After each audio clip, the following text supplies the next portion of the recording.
থামছে না মব সন্ত্রাস। ৩ মাসে প্রায় অর্ধশত প্রাণহানি, বিচারহীনতা ও উগ্রবাদের রাজনৈতিক প্রশ্রয়ে আসছে না নিয়ন্ত্রণে, কঠোর ব্যবস্থার তাগিদ। ধর্মীয় গোষ্ঠী আছে, কিছু ছোট ছোট রাজনৈতিক গোষ্ঠী আছে, মব সন্ত্রাসকে কাজে লাগিয়ে ব্যক্তিগত চাহিদাগুলি পূরণ করছে। দেশে একটা বিশৃঙ্খলা সৃষ্টির একটা পায়তারাও চলছে, এখানে কোনো কম্প্রোমাইজ করা চলবে না। মব সন্ত্রাস প্রশ্রয় দিয়েছে অন্তর্বর্তী সরকার, সব ঘটনা খতিয়ে দেখবে সরকার। কুষ্টিয়ার হত্যায় ব্যর্থতার শিকার উপদেষ্টার, নেওয়া হচ্ছে ব্যবস্থা। মবের ইস্যুটা তৈরি হয়েছে আসলে মূলত অন্তর্বর্তী সরকারের সময়। এটাকে ভীষণভাবে প্রশ্রয় দেওয়া হয়েছে। মর্মান্তিক ঘটনা ঘটেছে, এটা নিয়ে কি আপনি সরকারকে ব্লেম করতে পারেন না? You can do that. মামলা হয়েছে এবং সেটার ভিত্তিতে আসামি চিহ্নিত করা হয়েছে। দেখছিলেন প্রধান শিরোনাম। দুপুরের সময়ের সঙ্গে আছি আমি আলিশা ইসলাম। এবার অন্যান্য শীর্ষ সংবাদ। ১ জুলাই থেকে ৫ বছর মেয়াদী প্রাথমিক শিক্ষা উন্নয়ন কার্যক্রম শুরু করবে সরকার। সংসদে প্রধানমন্ত্রী, সুনীল অর্থনীতির বিকাশে গঠন করা হবে উন্নয়ন কর্তৃপক্ষ। রাত 1টা থেকে এই পর্যন্ত দাঁড়ানো, বালিশ নিয়ে আসছি, এই রাত ভরে ভাই জায়গা আছে, রোদ্রের ভিতরে দাঁড়ায় থাকতো, শরীর তো এমনি ক্লান্ত জায়গা। সারাদিনে মারা হয় না। পাম্পের লাইনে কাটে অর্ধেক বেলা, আয় কমায় বিপাকে রাইডশেয়ার চালক। পোশাক কারখানায় উৎপাদন কমেছে ৩০%, ব্যাহত রফতানি কার্যক্রম। দেশে হাম সংক্রমণ দ্রুত ছড়িয়ে পড়ার বড় কারণ অপুষ্টি। আক্রান্ত শিশুর বেশিরভাগই দরিদ্র পরিবারের, বলছেন চিকিৎসক। রোগ প্রতিরোধ ক্ষমতা কম থাকায় লাগছে আইসিইউ। ফের দল বদল বিতর্কে চট্টগ্রামের সাবেক মেয়র মনসুর। এনসিপিতে ফেরাতে হাসনাত আব্দুল্লাহর বৈঠক। নীতিহীনদের প্রত্যাখ্যান করবে নগরবাসী, বলছে বিএনপি। এবং দুদিনের মধ্যে আবারও ইসলামাবাদে ইরান যুক্তরাষ্ট্র বৈঠক। হরমুজ অবরোধ প্রত্যাহারে চাপ সৌদির। যুদ্ধ পরিস্থিতির অবনতি হলে বিশ্ব মন্দার শঙ্কা আইএমএফের।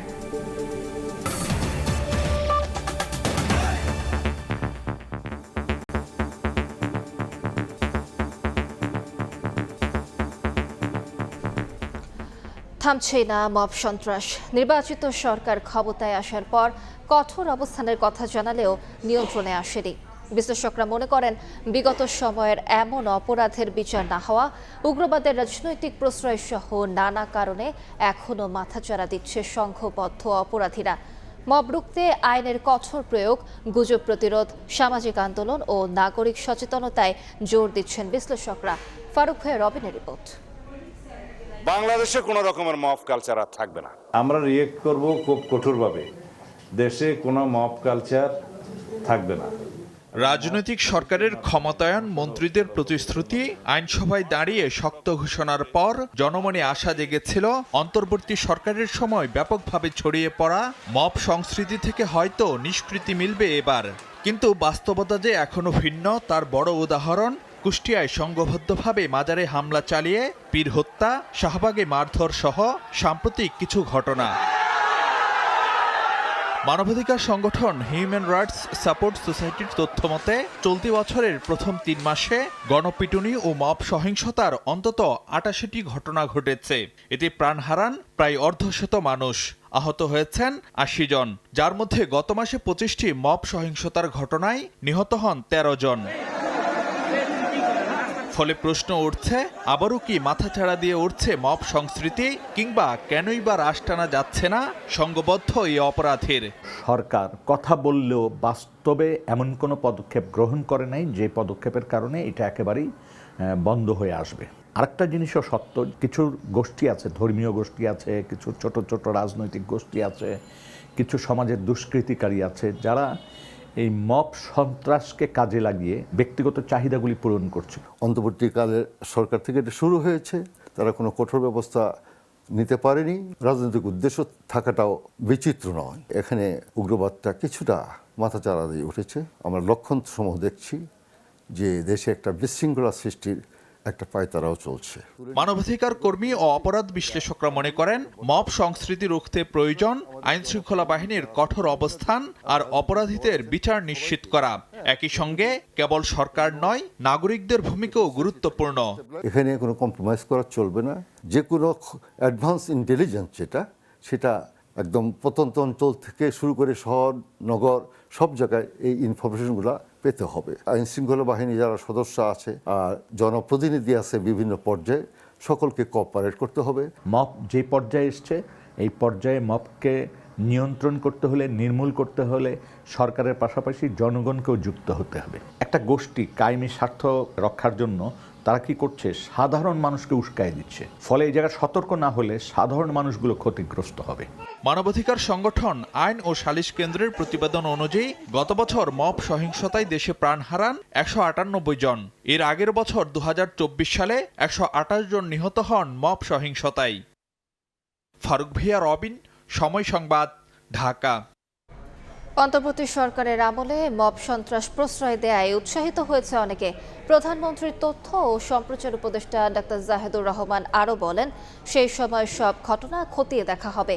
কুষ্টিয়ায় দরবার শরীফে ঘোষণা দিয়ে হামলা করে একজনকে হত্যার ঘটনায় সরকারের ব্যর্থতা স্বীকার করে তিনি বলেন, জড়িতদের চিহ্নিত করে ব্যবস্থা নেওয়ার পাশাপাশি প্রশাসনের ব্যর্থতা খতিয়ে দেখা হচ্ছে।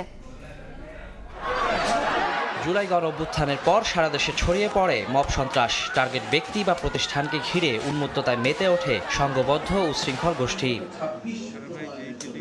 বুধবার সচিবালয়ে সরকারের কার্যক্রমের অগ্রগতি তুলে ধরতে সংবাদ সম্মেলনে এসে মব সন্ত্রাস নিয়ে কথা বলেন প্রধানমন্ত্রীর তথ্য ও সম্প্রচার উপদেষ্টা ডাক্তার জাহিদুর রহমান। জানান, অন্তর্বর্তী সরকারের আমলে পরিকল্পিতভাবে মব তৈরি ও প্রশ্রয় দেয়া হয়। এ কারণে মব সন্ত্রাসে উৎসাহিত হয়েছে অনেকে। মবের ইস্যুটা তৈরি হয়েছে আসলে মূলত অন্তর্বর্তী সরকারের সময়। এটাকে ভীষণভাবে প্রশ্রয় দেওয়া হয়েছে। তো আমাদের এক ধরনের প্রবণতা তৈরি হয়ে গেছে যে আমরা চাইলে এগুলো করে ফেলতে পারি। আইন প্রয়োগ করার ক্ষমতা রাষ্ট্রেরই আছে। এমনকি রাষ্ট্র যদি, সরকার যদি কখনো কোনোভাবে সেটা করতে মনে হচ্ছে ব্যর্থ, তারপরও আমরা আসলে এটা করতে পারি বা পারসেপশনটা নিতে হবে। সম্প্রতি ঘোষণা দিয়ে কুষ্টিয়ার দরবার শরীফে আক্রমণ করে উগ্রবাদীরা। পিটিয়ে কুপিয়ে হত্যা করা হয় পীর পরিচয় দেয়া এক ব্যক্তিকে। এই ঘটনায় সরকারের ব্যর্থতা স্বীকার করে প্রধানমন্ত্রীর উপদেষ্টা বলেন, জড়িতদের চিহ্নিত করে ব্যবস্থা নেওয়ার পাশাপাশি প্রশাসনের ব্যর্থতা খতিয়ে দেখছে সরকার। কুষ্টিয়ায় একটা মর্মান্তিক ঘটনা ঘটেছে, এটা নিয়ে কি আপনি সরকারকে ব্লেম করতে পারেন না? You can do that. আমরা দুটো বার্তা দিতে চাই। আমি আপনার জায়গা থেকে আসি। একটা হচ্ছে, আপনারা জানেন একটা মামলা হয়েছে, মামলা হওয়া নিয়েও দেরি হচ্ছিল, মামলা হয়েছে এবং সেটার ভিত্তিতে আসামি চিহ্নিত করা হয়েছে, ব্যবস্থা নেওয়া হচ্ছে। ভুল ও অপতথ্য প্রচারের বিরুদ্ধে ব্যবস্থা নিতে নীতিমালার ভিত্তিতে আইনজীবী প্যানেল তৈরি করেছে তথ্য ও সম্প্রচার মন্ত্রণালয়। কিন্তু ওয়ালিউল সাকিব, সময় সংবাদ, ঢাকা। জুলাই থেকে 5 বছর মেয়াদী প্রাথমিক শিক্ষা উন্নয়ন কার্যক্রম শুরু করতে যাচ্ছে সরকার। সংসদে প্রশ্নোত্তর পর্বে এই কথা জানিয়েছেন প্রধানমন্ত্রী তারেক রহমান। এদিকে সুনীল অর্থনীতি উন্নয়ন কর্তৃপক্ষ গঠন করে উপকূলীয় এলাকায় বিশেষ অর্থনৈতিক অঞ্চল গড়ে তোলা হবে বলেও জানান সরকার প্রধান। জানান, 180 দিনের পরিকল্পনায় নির্বাচনী প্রতিশ্রুতি অগ্রাধিকার দিয়ে প্রকল্প বাস্তবায়ন করছে সরকার। 4 দিন বিরতির পর বুধবার সকাল 11টায় শুরু হয় ত্রয়োদশ জাতীয় সংসদের প্রথম অধিবেশনের সেশন। প্রাইভেট যে স্কুলগুলি ছিল সেখানে টিচার নিয়োগ দেওয়ার সময় কোনো ধরনের গাইডলাইন অথবা কোনো সার্টিফিকেট দেওয়া হতো না। দিনের কর্মসূচি অনুযায়ী শুরুতেই প্রধানমন্ত্রীর প্রশ্নোত্তর পর্ব। সরকার প্রধান জানান, নতুন বছরের শুরু থেকেই প্রাথমিক শিক্ষা উন্নয়ন কার্যক্রম শুরু হবে। বলেন, সংসদ সদস্যদের পরামর্শেই বেসরকারি স্কুলের শিক্ষক নিয়োগ নীতিমালা প্রণয়ন করা হবে। প্রাইভেট স্কুলগুলোর ক্ষেত্রে সরকারের একটি গাইডলাইন অবশ্যই আছে, সরকারের একটি গাইডলাইন আছে। এই কারেকশনটা আমি দিতে চাইছি। সেই গাইডলাইনের ভিত্তিতেই তারা পরিচালনা করে থাকে। এখানে মাননীয় সংসদ সদস্য ওনার যদি কোনো বিষয় থাকে এখানে উনি অ্যাড করতে চান, উনি যদি নোটিশ আনেন, তাহলে আমরা সেই গাইডলাইনের ভিত্তিতে সেটি পর্যালোচনা করে দেখতে পারি। এক প্রশ্নের উত্তরে প্রধানমন্ত্রী বলেন, সমুদ্র সম্পদ আহরণ এবং এর সুফল কাজে লাগাতে উন্নয়ন কর্তৃপক্ষ গঠন করা হবে।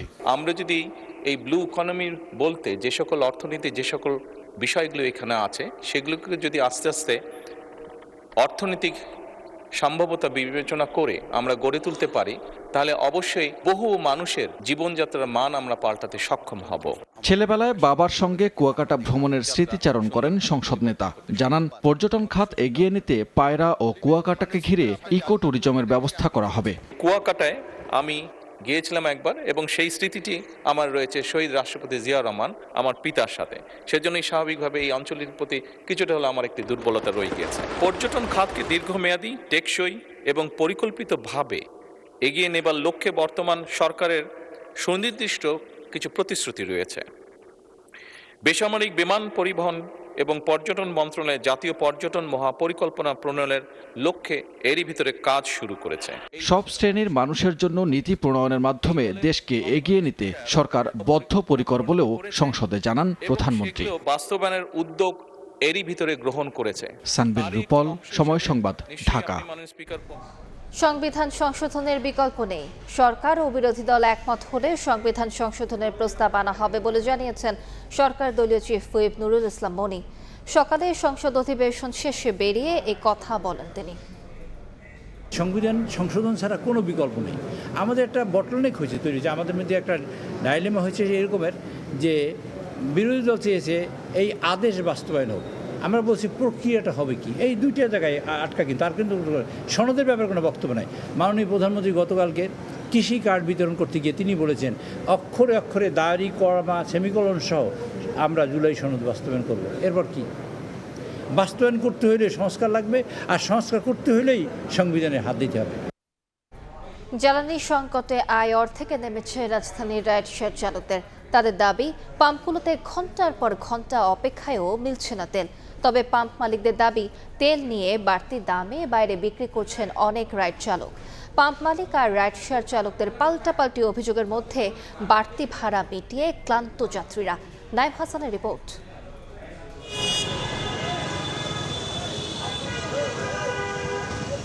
একজন না একজন যে কোনোভাবে ধরা খাইছে, খায়া তারপরে এই লাইনে নামছে। ইচ্ছা করে কেউ কাজ করে না, রাইড শেয়ার করতে রোদ্রে কালো হয়ে গেছে। সকাল গড়িয়ে দুপুর, পাম্প থেকে তেল নিতে অপেক্ষা শেষ হয় না রাইড শেয়ার চালক মহিদুলের। করোনা মহামারীতে ব্যবসা হারিয়ে স্ত্রী ও 3 সন্তানের সংসার চলত এই মোটর সাইকেলে। কিন্তু সাম্প্রতিক জ্বালানি সরবরাহে অচলাবস্থা জীবনের নতুন বাঁকে ফেলেছে তাকে। কোনো রকম আর কি ওই খরচ মরচ বাদ দিয়া, কোনো সময় 500 টাকা, কোনো সময় 700 টাকা, এই আর কি খরচ মরচ বাদ দিয়া, এই তেমন তো হয় না। জ্বালানি সংকটে বাকি রাইড শেয়ার চালকদের গল্পটাও মহিদুলের মতোই। আয় কমেছে অর্ধেক। বাড়তি আয়ের আশায় অ্যাপস ছেড়ে খেপে মারছেন ভাড়া। অনেকেই ভাবছেন পেশা বদলের। আগে মারছি আপনার 2025 আর এখন 1000-1200 এর বেশি মারা যায় না। 500 টাকা নিতে যা 4 ঘন্টা 5 ঘন্টা সময় চলে যায়, যার কারণে সারাদিনে ভাড়া মারা হয় না। সারাদিনে সর্বোচ্চ 500 টাকা ভাড়া মারলে ওটা দিয়ে তো আর সংসার চলে না। রোদ্রের ভিতরে দাঁড়ায় থাকতো, শরীর তো এমনি ক্লান্ত জায়গা, তারপরে গাড়ি চালিয়ে তার মন চায় না। মিলিয়ে আমার হলো 5 জন, তো 5 জন তো আমার এটি দিয়ে চলতেছে, এটা তো ছাড়া তার আমার উপায় নাই। তবে পাম্প মালিকরা বলছেন ঘন্টার পর ঘন্টা লাইনে দাঁড়িয়ে তেল নিয়ে বাড়তি দামে বিক্রি করছেন কিছু অসাধু রাইড শেয়ার চালক। যে কাস্টমার আমাদের তেল নিত দৈনিক 300 টাকা 500 টাকার, ওই কাস্টমাররা আমার তেল দিতে এখন পার ডে 2-2.5 হাজার টাকা। তারা এই তেল নিয়ে মানে বোতলজাত করে। আগে যার 14 লিটার 15 লিটার লাগতো, উনি এখন হয়তো বাড়িয়ে 30 লিটার নিচ্ছেন। একটা গাড়ি তেল নেওয়ার পরে আবার ওই লাইনে গিয়া আধা ঘন্টা দাঁড়ায় 1 ঘন্টা দাঁড়ায় আবার তেল নিচ্ছে। পাম্প মালিক আর রাইড শেয়ার চালকদের পাল্টাপাল্টি অভিযোগের মধ্যে বাড়তি ভাড়া মিটিয়ে ক্লান্ত যাত্রীরা। উবার যারা পরিচালনা করে প্লাস যারা মনে করেন কন্ট্রাক্টে গাড়ি চালায়, তারা ম্যাক্সিমামই তেল ডাবল নিচ্ছে। ডাবল নিয়ে এরা তেল বাইরে খোলা বাজারে বিক্রি করতেছে। কম্পারেটিভলি আগের চাইতে কিছুটা অ্যাপসও বেশি যাচ্ছে, আর এমনিতে রেগুলার বেসিস যেটা ওটাতেও একটু কিছুটা ইম্প্যাক্ট পড়েছে। আগে যেটা 200 টাকা ছিল এখন 250 টাকা নিচ্ছে। আপ ডাউন আমার কাছে 500 টাকা নিচ্ছে, যেটা আমি আগে 400 টাকা 380 টাকা এরকম আপ ডাউন করতাম। কয়েক হাজার কিলোমিটার দূরের 3টি দেশের যুদ্ধের আগুনে পুড়ছে আমদানিকৃত জ্বালানি নির্ভর রাষ্ট্র বাংলাদেশ। একদিকে জ্বালানি সংকট যেমন রাইড শেয়ার চালকদের পেটে লাথি মেরেছে, অন্যদিকে সাধারণ যাত্রীদের পকেট থেকে অতিরিক্ত ভাড়া কাটছে। অচিরেই এই যুদ্ধ বন্ধ না হলে জ্বালানি সংকটের আগুনে পুড়তে হবে বাংলাদেশ সহ গোটা বিশ্বের সাধারণ মানুষকে। নাইম হাসান, সময় সংবাদ, ঢাকা। রংপুরের বিভিন্ন পাম্পে আজও জ্বালানি তেলের জন্য যানবাহনের দীর্ঘ লাইন। বিস্তারিত জানাতে এই মুহূর্তে রংপুরে আছেন আব্দুর রশিদ জীবন। সরাসরি যাচ্ছি তার কাছে। জীবন, সারা দেশের মতো রংপুরে জ্বালানি তেলের যে সংকট সেটি কিন্তু তীব্র থেকে তীব্রতর হচ্ছে, এবং এই মুহূর্তে রংপুরে যদি বলি, রংপুরে এই জ্বালানি তেল নিতে এসে মানুষের যে তীব্র লাইন সেটি কিন্তু আমরা লক্ষ্য করেছি। বিশেষ করে মোটরসাইকেল চালক যারা রয়েছেন তাদের লাইন তো রয়েছে, পাশাপাশি যারা গণপরিবহনের চালক রয়েছেন, গণপরিবহন যেগুলো রয়েছে সেগুলোরও কিন্তু তীব্র জ্যাম আমরা দেখেছি। এবং এই মুহূর্তে আমরা যেটি দেখতে পাচ্ছি যে এই রংপুরের শাপলা চত্বর এলাকায় প্রায় 1.5 কিলোমিটারের মতো মোটরসাইকেলের যে সারি সেটি কিন্তু লক্ষ্য করা যাচ্ছে। এবং বলা চলে রংপুর জেলায় পেট্রোল পাম্প রয়েছে 48টি, তার মধ্যে কিন্তু রেশনিং পদ্ধতিতে পেট্রোল দেওয়া হচ্ছে কিংবা ডিজেল দেওয়া হচ্ছে, যে কারণে দেখা যাচ্ছে যে প্রতিদিন 1/3 পেট্রোল পাম্প খোলা থাকছে, বাকি 2/3 পেট্রোল পাম্পে কিন্তু বন্ধ থাকছে। যে কারণেই যারা চালক রয়েছেন তারা কিন্তু যে পাম্পগুলোতে আসলে তেল দেওয়া হচ্ছে সেই পাম্পগুলোতে তারা ভিড় করছেন এবং আমরা দেখছি সেই যে সকাল থেকে তারা কিন্তু দাঁড়িয়েছেন, এই সকাল থেকে দাঁড়িয়েই তারা কিন্তু এই যে রোদকে উপেক্ষা করে মাথার উপর প্রচন্ড রোদকে নিয়েই তারা এখানে দাঁড়িয়ে আছেন, দাঁড়িয়ে অপেক্ষা করছেন কখন এই জ্বালানি তেল দেওয়া শুরু হবে, কখন তারা আসলে জ্বালানি তেল পাবেন। এবং বলে রাখি রংপুরে এই জ্বালানি তেলের সংকট কিন্তু পুরো রংপুর বিভাগ জুড়ে, এবং রংপুর জেলায় এই সংকট আরো তীব্রতর হবার কিন্তু উল্লেখযোগ্য কারণও রয়েছে, কারণ রংপুরে 3টি দ্বীপ রয়েছে, পদ্মা, মেঘনা, যমুনা। সেই 3টি দ্বীপ থেকে কিন্তু কোনোভাবেই জ্বালানি তেল দেয়া যাচ্ছে না, এবং আমরা যেটি দেখছি যে জ্বালানি তেলের যে দ্বীপগুলো রয়েছে রংপুরে, পদ্মা, মেঘনা, যমুনা, সেগুলো থেকে কোনোভাবেই কিন্তু তেল সরবরাহ করতে পারছে না। এবং তারা কিন্তু বলছে যে যেহেতু আসলে এই তেলের ডিপোতে তেল নেই, তেল আনতে হচ্ছে পার্বতীপুর থেকে, সেই কারণে কিন্তু তেলের যে সংকট সেটি আরো তীব্র থেকে তীব্রতর হচ্ছে। তো সব মিলিয়ে এই ছিল রংপুর থেকে সবশেষ। সরাসরি যুক্ত ছিলাম রংপুরে। জ্বালানি সংকটের বড় ধাক্কা লেগেছে তৈরি পোশাক খাতে। গ্যাস বিদ্যুতের ঘাটতিতে উৎপাদন কমেছে 25 থেকে 30%। গাজীপুর, আশুলিয়া শিল্পাঞ্চলে লোডশেডিংয়ের বিপরীতে চাহিদা মতো মিলছে না জেনারেটর চালানো ডিজেল। এতে বাড়ছে উৎপাদন ব্যয়, ব্যাহত হচ্ছে রফতানি কার্যক্রম। এ অবস্থায় জ্বালানির আমদানি ও ভোক্তা পর্যায়ে সব ধরনের কর ও ভ্যাট প্রত্যাহারের দাবি জানিয়েছে বিজিএমইএ। MS আরিফিনের report.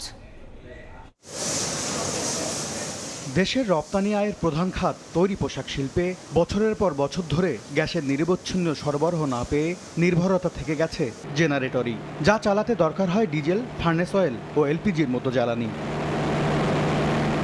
কারখানা মালিকদের তথ্য, গাজীপুর, আশুলিয়া শিল্পাঞ্চলে প্রতিদিন গড়ে 10 ঘন্টা কর্মঘণ্টায় লোডশেডিং হচ্ছে 2 ঘন্টা পর্যন্ত। উৎপাদন ধরে রাখতে যেমন দরকার হচ্ছে সাধারণ জেনারেটর, তেমনি গ্যাসের চাপ কম থাকলেও বিকল্প হিসেবে চালু রাখতে হচ্ছে ক্যাপটিভ পাওয়ারের জেনারেটর। কিন্তু মধ্যপ্রাচ্য যুদ্ধ ঘিরে জ্বালানি সরবরাহ বাধাগ্রস্ত হওয়ায় বিপাকে পড়েছেন উৎপাদকরা। ফ্যাক্টরিতে আমরা ডিজেল বেশি দামে কিনলে আমাদের খরচ বেড়ে যাচ্ছে, সেম কাহিনী মাল পাঠাতে গেলে আমাদের কন্টেইনার ভাড়া, পাশাপাশি শিপিং যে খরচটা, এটাও কিন্তু 50% 100% বেড়ে যাচ্ছে। এই অবস্থায় তৈরি পোশাক খাতে উৎপাদন কমেছে 20 থেকে 30%। জ্বালানি বিভাগকে এমন তথ্য দিয়ে কারখানাগুলোতে বিশেষ ব্যবস্থায় জ্বালানি সরবরাহ নিশ্চিত করার পাশাপাশি আমদানি ও ভোক্তা পর্যায়ে সব ধরনের কর ও ভ্যাট প্রত্যাহারে চিঠি দিয়েছে বিজিএমইএ। যে জিনিস দেশে তৈরি হয় না সেইখানে যদি আপনি হেভিলি ট্যাক্স বা ডিউটি ইম্পোজ করেন, দিনের শেষে কী হবে? এটা তো ভোক্তা পর্যায়ে দাম বেশি হবে, ট্রান্সপোর্টেশন কস্ট বাড়বে, আমাদের এক্সপোর্টে ইম্প্যাক্ট হবে, আমাদের যে লোডশেডিং হলে আমরা যে আপনার ডিজেল জেনারেটর চালাই সেটার ইম্প্যাক্ট হবে। সো এইটার ক্ষেত্রে প্রতিনিয়ত বসে সিদ্ধান্ত নিতে হবে। বিশ্ববাজারে বেড়ে যাওয়া জ্বালানি ব্যয়ের বিপরীতে নেতিবাচক ধারায় ধুঁকতে থাকা পোশাক শিল্পে নিরবচ্ছিন্ন সরবরাহ নিশ্চিত করতে দক্ষ ব্যবস্থাপনার তাগিদ অর্থনীতিবিদদের। ক্রাইসিসটা রাষ্ট্র কিভাবে ম্যানেজ করবে দক্ষতার সাথে, তাহলেই কিন্তু রাষ্ট্র অনেকটাই বেঁচে যাবে এবং রাষ্ট্র তখন দ্রুত এই সমস্যাটা যখন সমাধান হয়ে যাবে তখন দ্রুত বাউন্স ব্যাক করতে পারবে। ইপিবির তথ্য সবশেষ মার্চে বছর ব্যবধানে তৈরি পোশাক খাতে রপ্তানি আয় কমেছে প্রায় 19.5% আর 5.5% কমেছে অর্থ বছরের 9 মাসের হিসাবে। MS আরিফিন, সময় সংবাদ, ঢাকা। চট্টগ্রামে বন্দরে পৌঁছেছে জ্বালানিবাহী 3টি জাহাজ, চলছে খালাস। 2টি জাহাজে আছে 68,000 মেট্রিক টন ডিজেল, আরেকটিতে আছে 12,000 মেট্রিক টন জেট ফুয়েল। বন্দরের তথ্য বলছে দেশের পথে রয়েছে আরও 2টি এলএনজি বাহী জাহাজ। চলমান জ্বালানি সংকটের মধ্যে মঙ্গলবার চট্টগ্রাম বন্দরের ডলফিন জেটিতে নোঙর করেছে সিঙ্গাপুর থেকে 12,000 টন জেট ফুয়েলবাহী MT গ্রেট প্রিন্সেস। চলছে খালাসের প্রক্রিয়া। এছাড়া 35,000 টন ডিজেলবাহী MT লুসিয়া সলিস জেটিতে নোঙর করেছে। বন্দরে ভেড়া MT টর্ম মিনিতে রয়েছে 33,000 টন ডিজেল। দেশে জ্বালানি ব্যবহারের বড় অংশই ডিজেল নির্ভর। বিপিসির হিসেবে এপ্রিল মাসে মোট চাহিদা প্রায় 4 লাখ টন। মাস জুড়ে ধাপে ধাপে আমদানির পরিকল্পনা নেওয়া হয়েছে। এই পরিকল্পনার অংশ হিসেবে জাহাজগুলো এসেছে বন্দরে। বন্দরের তথ্য বলছে দেশের পথে রয়েছে 2টি এলএনজিবাহী জাহাজ, যেগুলোর মধ্যে বৃহস্পতিবার একটি এবং 18 এপ্রিল অন্যটি পৌঁছানোর কথা রয়েছে। এদিকে অপরিশোধিত তেল সংকটে দেশের একমাত্র রাষ্ট্রায়ত্ত তেল শোধনাগার ইস্টার্ন রিফাইনারির 2টি ইউনিটে উৎপাদন বন্ধ রয়েছে। তবে 18 এপ্রিল সৌদি আরব থেকে 1 lakh metric ton crude oil বাংলাদেশের জন্য জাহাজে লোড হওয়ার কথা রয়েছে, যা 5 মে ইস্টার্ন রিফাইনারিতে আনলোড করা হবে। এছাড়া বিকল্প কয়েকটি দেশ থেকে কয়েক লাখ টন ক্রুড কেনার চেষ্টা করছে সরকার। সময় সংবাদ, চট্টগ্রাম। দেশে ডিজেল, অকটেন এবং পেট্রোলের পর্যাপ্ত মজুদ থাকায় আগামী অন্তত 2 মাস দেশে জ্বালানির কোনো সংকট হবে না বলে জানিয়েছে বিদ্যুৎ, জ্বালানি ও খনিজ সম্পদ মন্ত্রণালয়। এদিকে মধ্যপ্রাচ্য পরিস্থিতির উন্নতি না হলে ভর্তুকি কমানোর জন্য জ্বালানির দাম বাড়ানো হতে পারে বলে ইঙ্গিত দিয়েছেন প্রধানমন্ত্রীর তথ্য ও সম্প্রচার উপদেষ্টা। মধ্যপ্রাচ্যে যুদ্ধ ও আন্তর্জাতিক বাজারে টালমাটাল পরিস্থিতিতে দেশের জ্বালানি খাত চরম সংকটে। আমদানি ও সরবরাহের জটিলতায় ভোগান্তি পোহাচ্ছেন কোটি কোটি মানুষ। যুদ্ধ পরিস্থিতির উন্নতি না হলে জ্বালানির সংকট আরও তীব্র হওয়ার শঙ্কা করছেন বিশেষজ্ঞরা, যদিও সরকারের পক্ষ থেকে বারবার আশ্বস্ত করা হচ্ছে। বর্তমানে diesel 1,01,385 metric ton, octane 31,821 ton ও পেট্রোল 18,211 টন সহ বিভিন্ন ধরনের জ্বালানির পর্যাপ্ত মজুদ রয়েছে জানিয়ে বুধবার সচিবালয়ে ব্রিফিং করেন জ্বালানি বিভাগের যুগ্ম সচিব। তিনি বলেন, এ অবস্থায় আগামী অন্তত 2 মাস সংকটের আশঙ্কা নেই। পেট্রোলের যে মজুদ আছে তাতে আমাদের ইনশাল্লাহ, আমি তখন বলেছি যে আগামী 2 মাসেও কোনো অসুবিধা হবে না। একই কথা এখনো আপনাদেরকে বলছি যে আমাদের ইনশাল্লাহ আগামী 2 মাসে কোনো জ্বালানি সংকট নেই। এর আগে সচিবালয়ে ব্রিফিং করেন প্রধানমন্ত্রীর তথ্য ও সম্প্রচার উপদেষ্টা। তিনি জানান, যুদ্ধের প্রভাবে দেশেও বাড়াতে হতে পারে জ্বালানি পণ্যের দাম। এসেই একবার কমানো ছিল, এখন আরও 30% কমানো হয়েছে এবং আমি আপনাকে নিশ্চিতভাবে বলছি ওই জ্বালানিতে আসলে চলা যাবে না। তাহলে কি করতে হবে? নিজের টাকায় জ্বালানি কিনতে হবে। There's no way. তার মানে আমি কথাটা যেটা বলতে চেয়েছি, প্রত্যেকটা ক্ষেত্রে তাই আমরা প্রত্যেকের মতো করে তার মতো করে এটার কিছু সংকট নিতে হবে। জ্বালানি খাতে দীর্ঘ সময় ভর্তুকি দেওয়া সরকারের পক্ষে সম্ভব হবে না বলেও উল্লেখ করেন ডক্টর জাহেদ। ভিত্তিতে এগুলো সবগুলো উন্মুক্ত। নাইম হাসান, সময় সংবাদ, ঢাকা। এবার হাম সংক্রমণের খবর। হাম সংক্রমণ ছড়িয়ে পড়ার বড় কারণ অপুষ্টি। রোগ প্রতিরোধ ক্ষমতা কম থাকা শিশুদের প্রয়োজন পড়ছে আইসিইউর। এতে পরিস্থিতি আরও জটিল হচ্ছে বলে জানিয়েছেন চিকিৎসকরা। বিশেষজ্ঞরা বলছেন, সামাজিক সহায়তার মাধ্যমে পুষ্টিহীনতা দূর করা গেলে প্রতিরোধযোগ্য মৃত্যু কমিয়ে আনা সম্ভব। চলতি বছরের মার্চ থেকে বেড়েছে হামের সংক্রমণ, আক্রান্ত প্রায় 20,000। প্রতিদিনই হাসপাতালে বাড়ছে রোগীর ভিড়। শয্যা সংকটে অসুস্থ শিশু সন্তানকে নিয়ে দিশেহারা অবস্থা অনেক অভিভাবকদের। হাসপাতালে ভর্তি ছিলাম, পরে ওখানে হেরা 2 দিন রাখছে, পরে রেশ 1-2টা বাসতে ওরা এখানে পাঠায়। হাম দেখা দিছে, পরে আমরা ওখানে একটা শিশু হসপিটাল ভর্তি করাইছি, ওখান থেকে এখানে আসছি যে আজকে 5 দিন।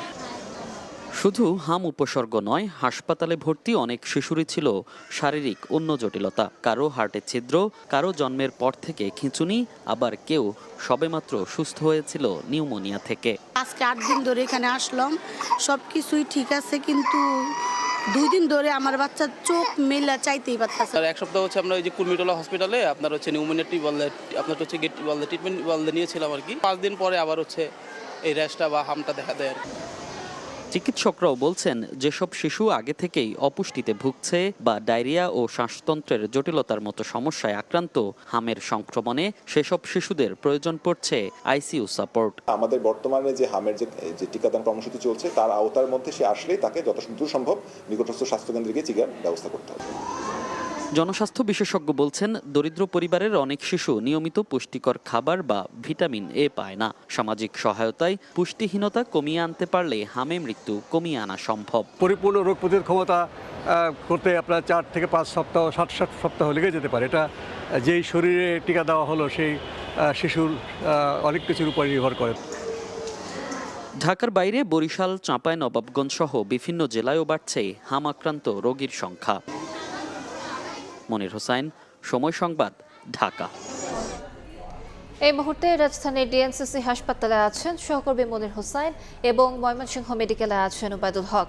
সরাসরি প্রথমে যাচ্ছি মনিরের কাছে।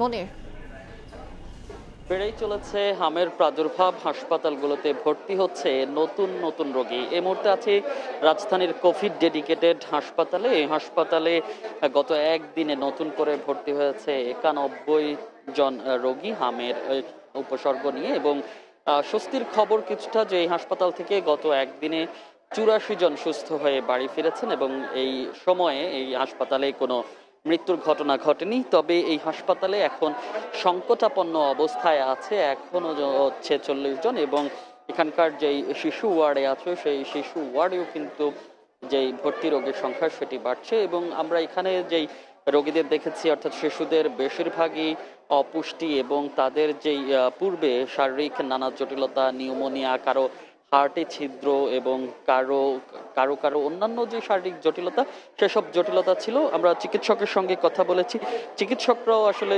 বলছিলেন যে হাসপাতালে এখন যেই রোগীরা ভর্তি হচ্ছে তাদের বেশিরভাগই আগে অপুষ্টিজনিত সমস্যায় ভুগছিল এবং কারো কারো যে শারীরিক অন্যান্য জটিলতা আছে, সেসব কারণেই হামের যে প্রাদুর্ভাব সেটি বাড়ছে। এবং চিকিৎসকরা আশঙ্কা করছেন যে যাদের অপুষ্টি রয়েছে তাদেরই মূলত ভেন্টিলেশন থেকে শুরু করে আইসিইউ সাপোর্ট তাদেরই বেশি জরুরি হয়ে পড়ছে। অর্থাৎ চিকিৎসকরা বলছেন যে পুষ্টির যে ঘাটতি, সেই পুষ্টি ঘাটতির কারণেই তাদের যেই হামের প্রকোপ সেই প্রকোপ বাড়ছে এবং তাদের যে শারীরিক অন্যান্য জটিলতা সেই জটিলতা বাড়ছে। এবং চিকিৎসকরা বলছেন যে এই যে পুষ্টিহীনতায় ভুগছে কিংবা অন্যান্য শারীরিক যে জটিলতা আছে সেসবের দিকে নজর দেওয়ার পাশাপাশি যেই স্বাস্থ্যবিধি সেই স্বাস্থ্যবিধির প্রতিও নজর দেওয়ার পরামর্শ দিচ্ছেন চিকিৎসকরা, এবং বলছেন যে এই যে প্রকোপ সেই প্রকোপ আসলে কবে কমতে পারে কিংবা এবং টিকার যে বিষয়টি, যে টিকা চলছে এবং চিকিৎসকরা বলছেন যে টিকা দেওয়ার পরে যে রোগ প্রতিরোধ ক্ষমতা তৈরি হতে সময় লাগতে পারে 15 থেকে 20 দিন, এবং 1 থেকে 1.5 মাস পর হয়তোবা এই পরিস্থিতি কিছুটা স্বাভাবিক হতে পারে। তো এই ছিল রাজধানীর কোভিড ডেডিকেটেড হাসপাতাল থেকে হামের সবশেষ পরিস্থিতি। যেতে চাই ময়মনসিংহ মেডিকেল কলেজ হাসপাতালে, সেখানে আছেন সহকর্মী ওবায়দুল হক। ময়মনসিংহ মেডিকেল কলেজ হাসপাতালের যে হাম আইসোলেশন সেন্টার ওয়ার্ড রয়েছে সেখানে কিন্তু ভর্তি রোগীর চাপ প্রতিদিনই বাড়ছে, এবং এখানে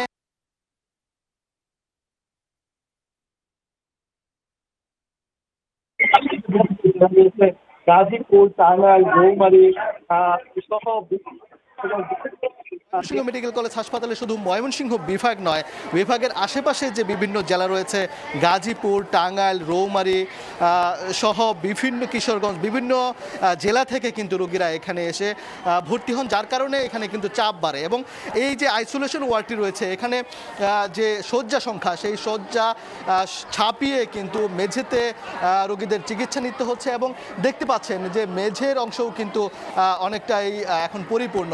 অর্থাৎ গত 24 ঘন্টায় যে 25 জন রোগী নতুন করে ভর্তি হয়েছেন, এতে করে আরও 11 জন ছুটি হয়েছে, তবে সব মিলে এই মুহূর্তে 88 জন রোগী কিন্তু এই আইসোলেশন ওয়ার্ডে ভর্তি রয়েছে। একটি সংখ্যার কথা হচ্ছে যে আমরা দেখেছি যে গত 28 মার্চ এখানে আইসোলেশন ওয়ার্ড করা হয়েছে, শিশুদেরকে আমরা দেখেছি মূলত এখানে ভর্তি হতে। এখন এই মুহূর্তে কিন্তু আমরা দেখতে পাচ্ছি যে বড় যারা আছে তরুণ তরুণী তা যে 19 বছর 20 বছর এমন অনেকেই কিন্তু এখানে বিভিন্ন যে হামের উপসর্গ নিয়ে এখানে ভর্তি হচ্ছে।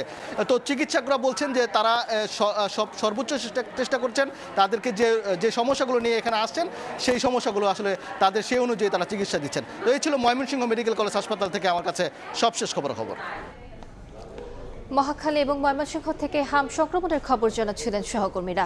তালিকা করে ফুটপাতে ব্যবসায়ীদের লাইসেন্স দেওয়া হবে বলে জানিয়েছেন ঢাকা দক্ষিণ সিটি কর্পোরেশনের প্রশাসক আব্দুস সালাম। ঢাকা মেডিকেল কলেজ হাসপাতালের সামনের ফুটপাত দখলমুক্ত করে নান্দনিক পরিবেশ তৈরির পাইলট প্রকল্পের উদ্বোধন করে কথা জানান তিনি। এ সময় ডেঙ্গু ও চিকুনগুনিয়া মোকাবেলায় নগরীকে পরিচ্ছন্ন রাখতে সবার সহযোগিতা কামনা করেন দক্ষিণ সিটির প্রশাসক। ফুটপাতে হকারের দৌরাত্মে ঢাকা মেডিকেল হাসপাতালের রোগীদের ভোগান্তি ছিল নিত্যদিনের, তবে এখন চিত্র ভিন্ন। ফুটপাতে যত্রতত্র ভ্যানের পরিবর্তে জায়গা পেয়েছে ফুল গাছ, সৌন্দর্য বর্ধনে আঁকা হয়েছে দেয়ালচিত্র। বুধবার সকালে ঢাকা মেডিকেল কলেজ হাসপাতালের সামনে ফুটপাতে নান্দনিক পরিবেশ তৈরির পাইলট প্রকল্পের উদ্বোধন করেন দক্ষিণ সিটির প্রশাসক মোহাম্মদ আব্দুস সালাম। শৃঙ্খলা আনতে ব্যবসায়ীদের তালিকা করে লাইসেন্স দেওয়ার কথা জানান তিনি। ফুটপাতে যে বসে ব্যবসা করবে তাকে একটা আইনের মাধ্যমে আনতে হবে, একটা শৃঙ্খলার মধ্যে আসতে হবে। এই জন্য তাদেরকে আমরা লাইসেন্স দেব। ফটো আইডি ঝুলাই রাখতে হবে তাকে, তার গলায়, যে ব্যবসা করবে এখানে। 1 সপ্তাহের মধ্যে এগুলো জরিপ করতেছে পুলিশ, কারা ঢাকা শহরে ব্যবসা করতে পারবে, কারা করবে না। এ সময় ডেঙ্গু ও চিকুনগুনিয়া মোকাবেলায় নগরীকে পরিচ্ছন্ন রাখতে সবার সহযোগিতা কামনা করেন দক্ষিণ সিটির প্রশাসক। আমাদের চিকুনগুনিয়া ডেঙ্গুর প্রভাব আসার আগেই যাতে আমরা সবার বাড়িঘরগুলো পরিষ্কার রাখি, সবার আঙিনা পরিষ্কার রাখি, কোথাও যাতে পানি জমে না থাকে সেই জায়গাটা আমরা পরিষ্কার রাখি। ঢাকাকে বাসযোগ্য নগরী হিসেবে গড়ে তুলতে জনগণকে সচেতন হওয়ার আহ্বান জানান মোহাম্মদ আব্দুস সালাম। মাইমুনা হায়দার চৌধুরী, সময় সংবাদ, ঢাকা। দুপুরের সময় আরও থাকছে। অবৈধভাবে সমুদ্রপথে মালয়েশিয়া যাত্রা, আন্দামানে নৌকা ডুবে নিখোঁজ 250-এর বেশি রোহিঙ্গা ও বাংলাদেশি 36 ঘন্টা ভেসে থাকার পর 9 জনকে জীবিত উদ্ধার।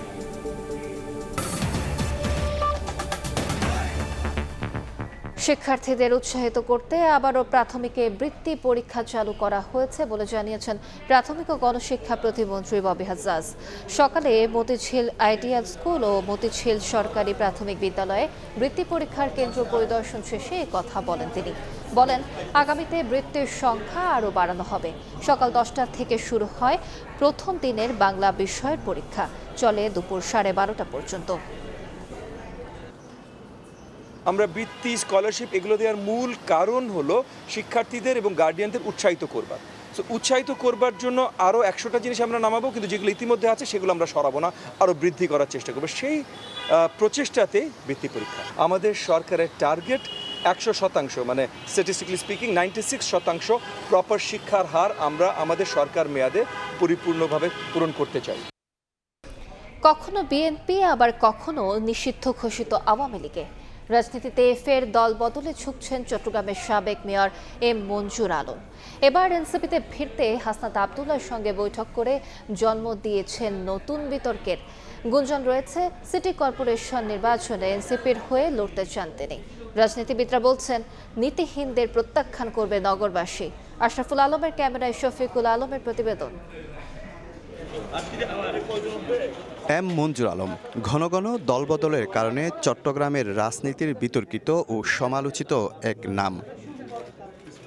2010 সালে বিএনপির সমর্থনে মেয়র নির্বাচিত হয়ে বিএনপির চেয়ারপারসনের উপদেষ্টা হন। 2015 সালে সিটি কর্পোরেশন নির্বাচনের ভোটের দিন কারচুপির অভিযোগে ভোট বর্জন করে বিএনপি। এতে ক্ষুব্ধ হয়ে তৎকালীন বিএনপির মেয়র প্রার্থী এম মঞ্জুর আলম দলটির রাজনীতি থেকে সরে দাঁড়িয়ে সক্রিয় হন আওয়ামী লীগের রাজনীতিতে। 2018 সালে সংসদ নির্বাচনে আওয়ামী লীগের মনোনয়ন চেয়েও ব্যর্থ হন। আবার 2021 সালে সিটি নির্বাচনেও একই দলের মেয়রের ফর্ম কিনেও মনোনয়ন বঞ্চিত হন। সর্বশেষ 2023 সালে চট্টগ্রাম 10 আসনে দলের টিকিট না পেয়ে উপনির্বাচনে স্বতন্ত্র প্রার্থী হয়ে হেরে যান তিনি। এবার নতুন করে দলবদলের বিতর্কে উত্তপ্ত চট্টগ্রামের রাজনীতি। এনসিপির নেতাদের সঙ্গে দফায় দফায় বৈঠক করেন এম মঞ্জুর আলম। সিটি নির্বাচনে প্রতিদ্বন্দ্বিতা করবেন নতুন দলটির হয়ে, জোরালো হচ্ছে এমন গুঞ্জন। গত মঙ্গলবার মঞ্জুর আলমের কাঠঠলির বাসায় গিয়ে তোপের মুখে পড়েন এনসিপি নেতা হাসনাত আবদুল্লাহ। দলবদলের রাজনীতি এ জাতি আর পছন্দ করেন না। হাসনাত আবদুল্লাহ কিভাবে উনির বাসায় আসে? ওরাই তো চায়নি আওয়ামী লীগ 24 জুলাইয়ের গণঅভ্যুত্থানের পর এই জিনিস জাতি আশা করে না। বিএনপি নেতারা বলছেন নীতিবদলকারীদের প্রত্যাখ্যান করবে চট্টগ্রামবাসী। তারাই আজকে যারা আওয়ামী লীগের নেতা কিংবা ফেসিবাদের যারা পৃষ্ঠপোষকতা করেছে, আওয়ামী লীগকে যারা পৃষ্ঠপোষকতা করেছে, তাদেরকে এখন পুনর্বাসনের প্রক্রিয়ার সাথে তারা যুক্ত হয়ে গেছে। যারা বারবার দল পরিবর্তন করে, নীতি পরিবর্তন করে, তাদেরকে মানুষ ঘৃণা ভরে প্রত্যাখ্যান করবে। এদিকে নগরীর কাঠঠলি মঞ্জুর আলমের বাসায় গেলেও প্রবেশের অনুমতি পাওয়া যায়নি। মুঠোফোনে অস্বীকার করেন বিষয়টি। বললো, আমি আর দুপুরে আজকে আপনাদেরকে আসবো। তারপরে আপনি যখন দুপুরে আসবেন আমাদের কাছে খাইয়ে যাবেন। এসে আমার সাথে গল্প গুজব করে খাওয়া দাওয়া করে 5:30 চলে গেছে। নিষিদ্ধ ঘোষিত আওয়ামী লীগের রাজনীতির মাধ্যমে প্রথমে চট্টগ্রামের উত্তর কাঠঠলিয়া এলাকার 10 নম্বর ওয়ার্ডের কাউন্সিলর নির্বাচিত হন ধনাঢ্য ব্যবসায়ী এম মঞ্জুর আলম। শফিকুল আলম, সময় সংবাদ, চট্টগ্রাম। দুপুরের সময় আরও থাকছে মিউনিখে রোমাঞ্চকর রাতের অপেক্ষা। চ্যাম্পিয়ন্স লিগের ফিরতি লেগে রিয়ালের সামনে বায়ার্ন। বাঁচা মরার ম্যাচে বড় জয় চায় লস ব্লাঙ্কোস। সতর্ক আর্সেনালের প্রতিপক্ষ স্পোর্টিং।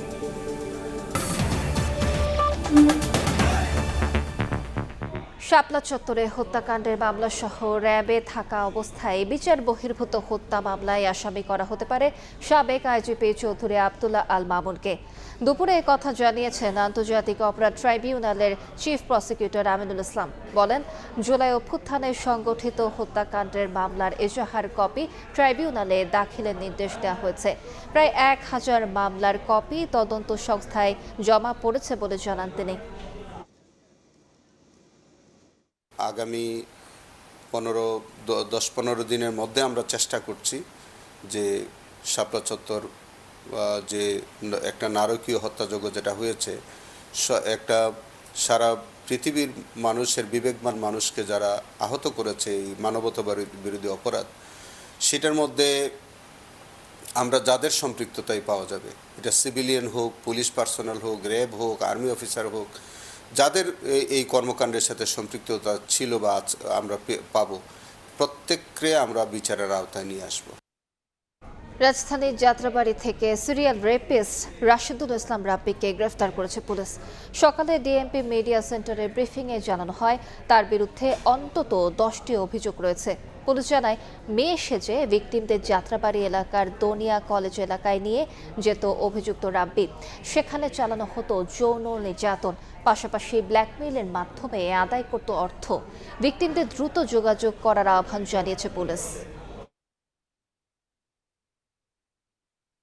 কিন্তু আমরা তাকে ধরার পরে একটার পর একটা টোটাল এ পর্যন্ত 10টা অভিযোগ পাইছি। মেয়েদের নিয়ে গিয়ে ওইখানে ব্ল্যাকমেইল করে, মোবাইল কেড়ে নেয় এবং এই মোবাইল কাটার ফলে মোবাইল বিক্রি করার আগে তার সোশ্যাল মিডিয়ার অ্যাকাউন্টের যতগুলো আছে অ্যাকাউন্ট সে নিজের করে নেয়। তারপরে আবার ওইখান থেকে আরেক মেয়ের সাথে শুরু করে। আমরা হাজতে ট্রেন করা লাগছে, এই জন্য আপনাদেরকে একটু জানিয়ে রাখলাম। আর আমরা মনে হয় আপনাদের মাধ্যমে সারা ঢাকায় তার মাধ্যমে যদি কেউ শিকার হন, প্রতারণার শিকার হন, এইটা একটু অ্যালার্ট করা আর কি, সবাইকে সচেতন করা।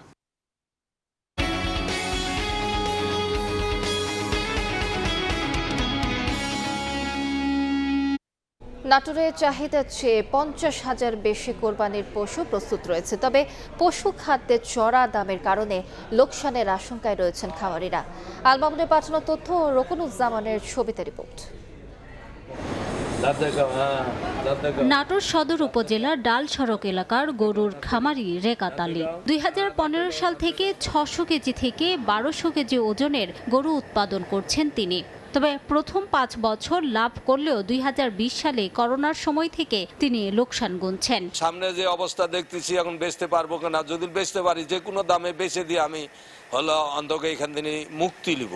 এমন পরিস্থিতি জেলার ছোট বড় প্রায় 18,000 গরুর খামার মালিকের। প্রতি বছরে গরুর খাবারের দাম বাড়লেও গরুর ন্যায্য দাম থেকে বঞ্চিত হন খামার মালিকরা। গম, ভুসি, খোল এগুলার অনেক দাম, যার কারণে আমরা লাভ উত্তোলন করতে পারতেছি না। যখন কুরবানি আসে তখনই খাবারের মূল্য বৃদ্ধি পেয়ে যায়। তবে জেলা প্রাণী সম্পদ বিভাগ বলছে, এবার কোরবানির ঈদে বাইরের দেশ থেকে গরু আসার সম্ভাবনা না থাকায় ভালো দাম পাবেন খামারিরা। আমাদের ভারত থেকেও কোনো কিছু গরু টুরু আসবে না, আমরা জানি। ভয়েরও কিছু নাই। গত বছরে যা হয়েছে এবার ইনশাল্লাহ তার চেয়ে আরো ভালো হবে মার্কেট। চলতি বছর নাটোরে কোরবানির জন্য পালন করা হয়েছে প্রায় 1,20,000 গরু। সময় সংবাদ, নাটোর। আন্দামান সাগরে নৌকাডুবির ঘটনায় 2.5 শতাধিক রোহিঙ্গা ও বাংলাদেশি নিখোঁজ রয়েছেন। ঝোড়ো আবহাওয়া ও অতিরিক্ত যাত্রীর কারণে ট্রলারটি ডুবে যায় বলে জানিয়েছে জাতিসংঘ। জাতিসংঘের শরণার্থী সংস্থা UNHCR ও আন্তর্জাতিক অভিবাসন সংস্থা জানায়, বাংলাদেশ থেকে মালয়েশিয়ার উদ্দেশ্যে ছেড়ে যাওয়া একটি ট্রলার আন্দামান সাগরে ডুবে যায়। গত 9 এপ্রিল বাংলাদেশ কোস্টগার্ড 9 জনকে জীবিত উদ্ধার করেছে। উদ্ধারকৃতদের একজন জানান, প্রায় 36 ঘন্টা পানিতে ভেসেছিলেন তিনি এবং নৌকা থেকে ছড়িয়ে পড়া তেলে দগ্ধ হন।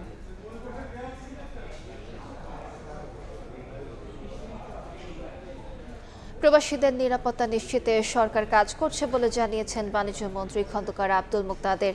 শাহজালাল বিমানবন্দরে বাহরাইনে মারা যাওয়া প্রবাসী গিরিশচন্দ্র ধরের মরদেহ হস্তান্তর শেষে এ কথা বলেন তিনি। এ সময় সবাইকে বিএমইটি রেজিস্ট্রেশন করে বিদেশ যাওয়ার আহ্বানও জানান তিনি।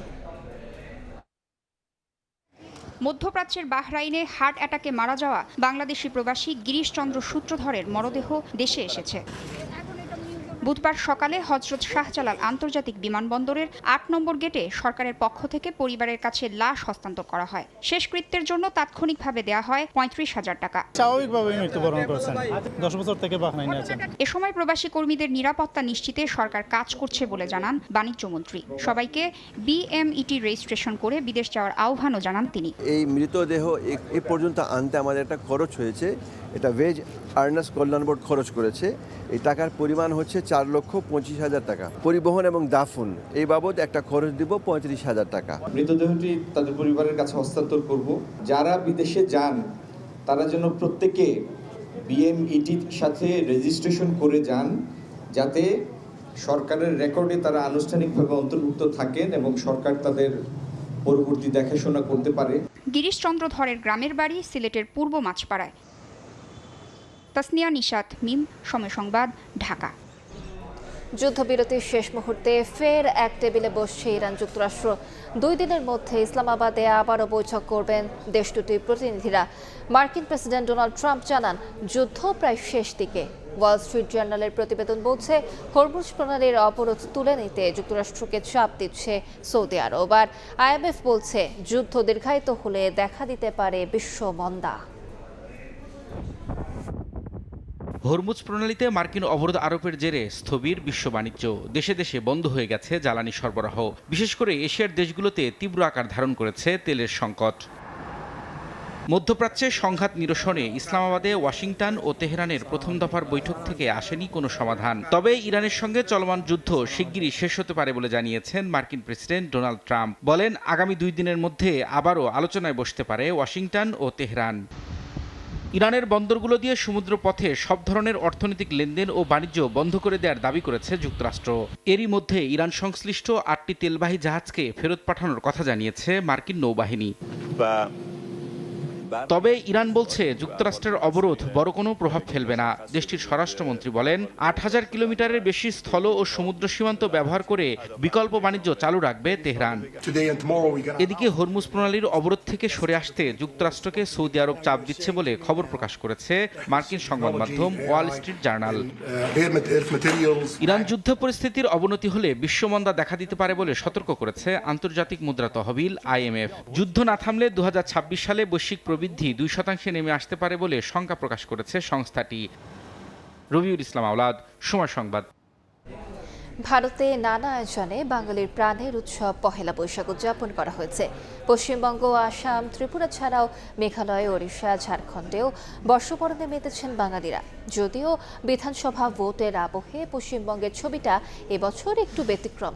রাজনৈতিক দলগুলোর বর্ষবরণের আয়োজনকে বেছে নিয়েছে নিজেদের প্রচারণার মাধ্যম হিসেবে। বিস্তারিত জানাচ্ছেন সুব্রত আচার্য, ক্যামেরায় ছিলেন বিশ্বজিৎ দাস। এভাবেই ঢাক, ঢোল, বাঁশি, কাসর বাজিয়ে বাংলা নববর্ষকে স্বাগত জানানো হয় দক্ষিণ কলকাতার যাদবপুর গাঙ্গুলি বাগানে। কলকাতার সবচেয়ে বড় আয়োজনগুলোর অন্যতম এই মঙ্গল শোভাযাত্রার সূচনা হয়েছিল 2017 সালে ঢাকা বিশ্ববিদ্যালয়ের চারুকলা বিভাগের কয়েকজন গুণী শিক্ষক ও শিল্পীর সহায়তায়। এদিন শোভাযাত্রার পথে পথে অসংখ্য বাঙালি মানুষ সমবেত ছিলেন। যারা মিছিলে পায়ে পা মেলাতে পারেননি, তারাও রাস্তার 2 ধারে দাঁড়িয়ে বাঙালি সত্তাকে স্বাগত জানাতে ভোলেননি।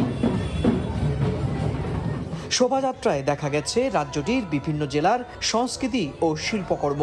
বিভিন্ন মোটিভের মধ্য দিয়ে প্রকাশ করা হয়েছে ভোটার তালিকা সংশোধন ইস্যুতে লাখ লাখ মানুষের নাম বাদ যাওয়ার প্রতিবাদ। ইরান গাজায় যুক্তরাষ্ট্র ও ইসরায়েলের ন্যাক্কারজনক হামলাও উঠে আসে শোভাযাত্রায়। আর মাত্র 1 সপ্তাহ পরেই রাজ্যের প্রথম দফার ভোট। প্রচারণায় প্রধান 2 রাজনৈতিক প্রতিপক্ষ বিজেপি তৃণমূলের বহু প্রার্থীকে বর্ষবরণের আয়োজনে নিজেদের ভোটের প্রচার করতেও দেখা গেছে।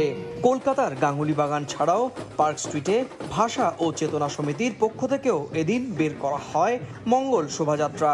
রাজধানীর বাইরে বীরভূম, উত্তর 24 পরগনা সহ বিভিন্ন জেলাতেও বাঙালির এই উৎসবে সামিল হতে দেখা যায় সবাইকে। বর্ষবরণের এই প্রথম ক্ষণে বাঙালি বুঝিয়ে দিলেন এই বর্ষবরণের আয়োজন সারা বিশ্বে শান্তির বার্তা পৌঁছে দেবে। দক্ষিণ কলকাতার গাঙ্গুলি বাগানের ঐতিহ্যবাহী বাঙালির বর্ষবরণের আয়োজন মঙ্গল শোভাযাত্রা থেকে সুব্রত আচার্য, সময় সংবাদ।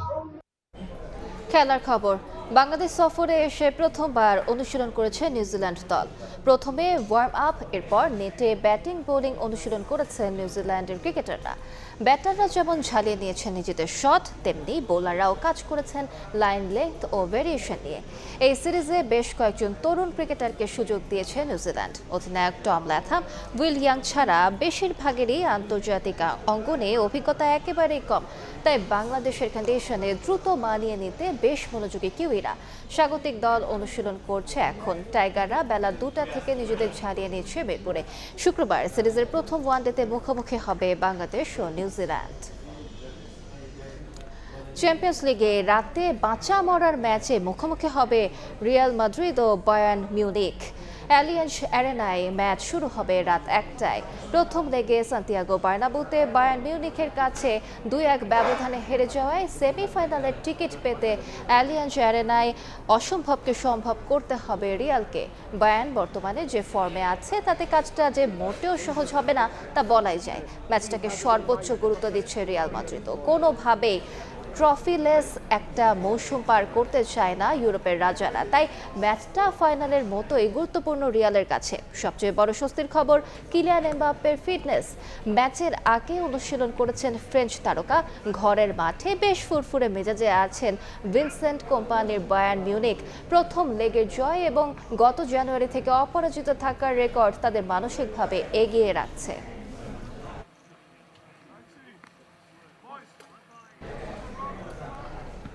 এ পর্যায়ে শীর্ষ সংবাদগুলো জানিয়ে দিচ্ছি আরেকবার। থামছে না মব সন্ত্রাস, 3 মাসে প্রাণহানি প্রায় অর্ধশত। অন্তর্বর্তী সরকারের প্রশ্রয় দেয়ায় অভিযোগ, সব ঘটনা খতিয়ে দেখবে সরকার। কুষ্টিয়ায় হত্যায় নেওয়া হচ্ছে ব্যবস্থা। জুলাই থেকে প্রাথমিক শিক্ষা উন্নয়ন কার্যক্রম শুরু। 6 মাসের মধ্যে হেলথ কার্ডের আওতায় আসছে 6 জেলা। সংসদে প্রধানমন্ত্রী। উপকূলীয় এলাকায় হবে ইকোনমিক জোন। রাত 1টা থেকে এই পর্যন্ত দাঁড়ানো, বালিশ নিয়ে আসছি, এই রাত ঘুরে ভাই জায়গা আছে, রোদ্রের ভিতরে দাঁড়ায় থাকতো, শরীর তো এমনি ক্লান্ত হয়ে গেছে, সারাদিনে মারা হয় না। পাম্পে কাটে অর্ধেক বেলা, বিপাকে রাইড শেয়ার চালক। কারখানায়ও কমেছে উৎপাদন। জ্বালানি সংকট হবে না অন্তত 2 মাস। ভর্তুকি কমাতে দাম বাড়ানোর ইঙ্গিত।